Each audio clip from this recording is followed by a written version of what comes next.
Hi, this is David Orlofsky with the Parsha in 5, where in 5 minutes we try to give you a little idea on the Parsha that hopefully will enhance your Shabbos. Parshas Vayishlach. We have the terrible story of Dinah being kidnapped and raped.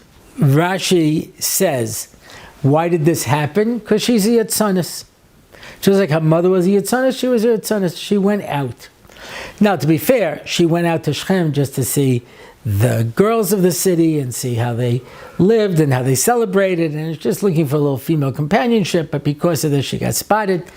Because called Kvuda Bas Melech Panima, and you don't go walking by yourself into an idol worshippers city, and you got to be careful.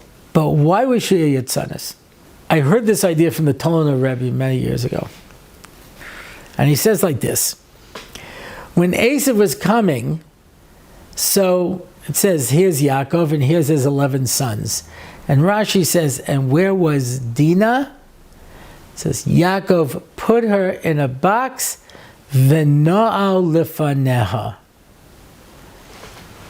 Asked the Tolner Rebbe, why do you lock the box?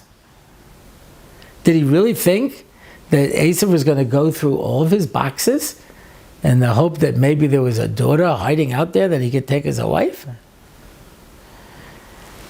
He says, he locked the box because he told Dinah in no uncertain terms, I don't trust you. I'm afraid you're going to come out and decide that you're going to try to save Esav, and you're going to marry him and try to bring him over to good, etc. And I don't want that for my daughter. So No'al Lifaneha, he locked the box in front of her.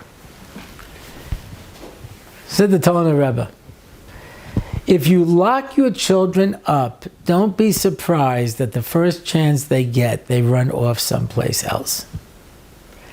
You got to be very careful when you start to lock things up. I have a friend of mine who's a Rosh Yeshiva in an out-of-town community. I didn't have the standards of where he came from and how he grew up.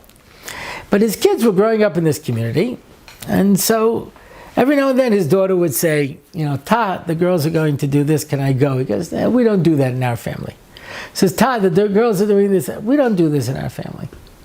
And after about 4 or 5 times she said, what do we do in our family? And he said to me, I suddenly realized, I didn't know. I don't know what we do in our family. I know what we don't do.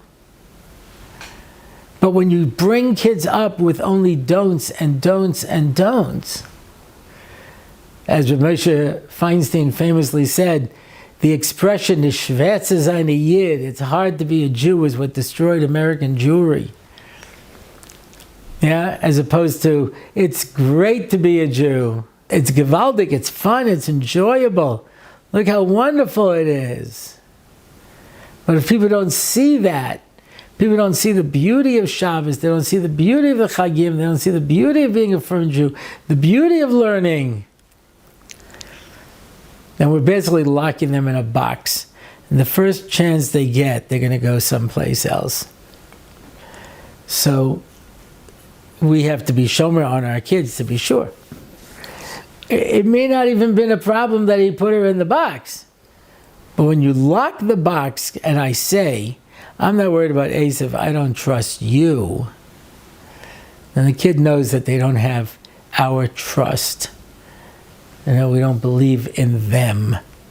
Because when our kids know that we believe in them and we trust them, then they will take that trust and that faith and build upon it in order to be able to live true and honest, meaningful Torah lives. Mitzvah Hashem by all of us. Shabbos.